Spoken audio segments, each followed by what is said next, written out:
Tell me when. Good evening and welcome to tonight's Fireside Chat.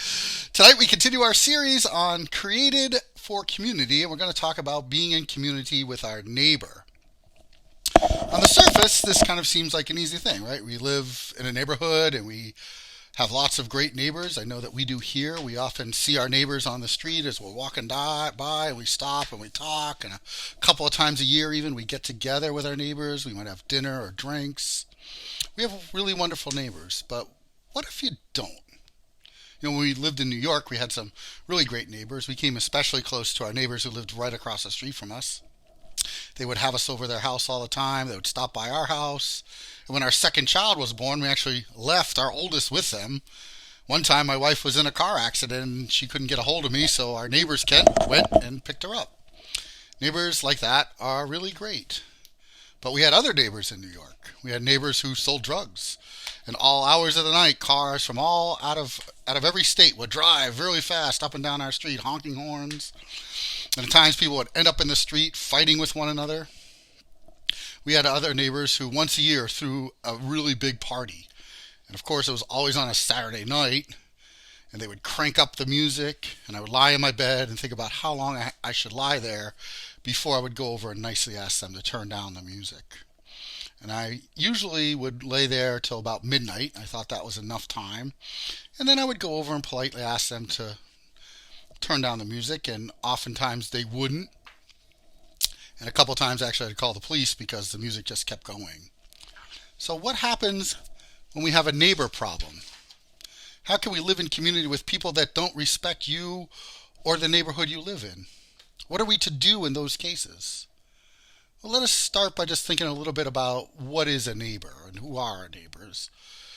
Neighbors aren't necessarily friends, right? Neighbors aren't people that neighbors are people that we share the world with, and they're sometimes even unknown people to us.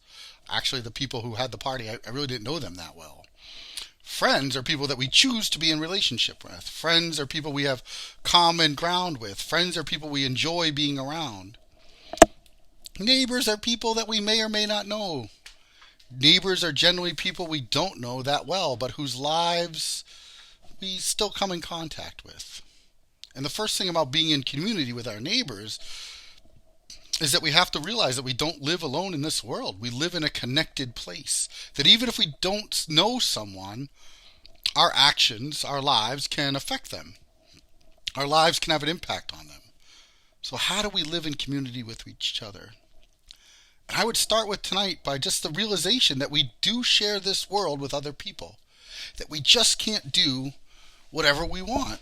We might want to have a banging party that lasts deep into the night, but our neighbor might be a pastor who has to get up early on Sunday. I might be angry that my neighbor is partying, but I still have to go over and politely and respectfully talk to them. If I respect those who live near me, I can't sell drugs because with those drugs comes violence and disruption to those who live near me. If we are to live in community with others, we have to give up some of what we think of as our freedom to live with one another. In other words, we have to think of our neighbor and how what we do affects them too. We just can't have our way all the time. Why would we create a hostile environment with others in the world? Instead, shouldn't we try to be getting along? Shouldn't we realize how our actions hurt others around us? Isn't that what Jesus ultimately calls us to do? If you've ever had a neighbor who didn't care about other people that lived near them, you know how hard it is to live in community. The community becomes disruptive from that person. The community tears apart because of their selfishness. And it's not, quite frankly, a nice place to live.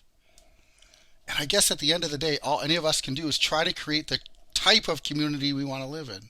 All any of us can do is try to be a good neighbor. I think of my mother-in-law.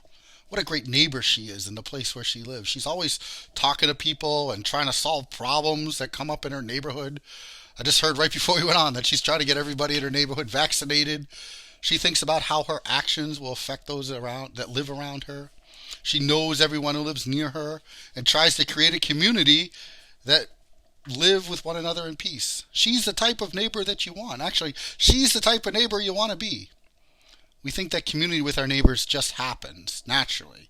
But the truth is that it takes lots of work on our part to create communities that are places we actually want to live. It takes our best effort to think not only of what we want or what we think is the best way forward, but to think about our neighbors as well. We don't want to live with a neighbor problem. We want to have a neighborhood where we know and respect one another. Robert Frost in his poem ironically once wrote, "Good fences make good neighbors."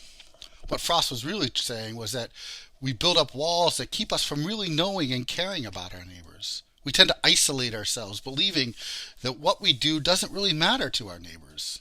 However, the irony is the more walls we build, the more we stop ourselves from seeing that we're connected to one another, the more we're likely to not be good neighbors. If we don't see ourselves as neighbors, then we can't live in community with one another. Tonight's topic is so complex because it is where the rubber hits the road. It's where our faith is being expressed in the reality of the world with people who throw loud parties, sell drugs, and build walls.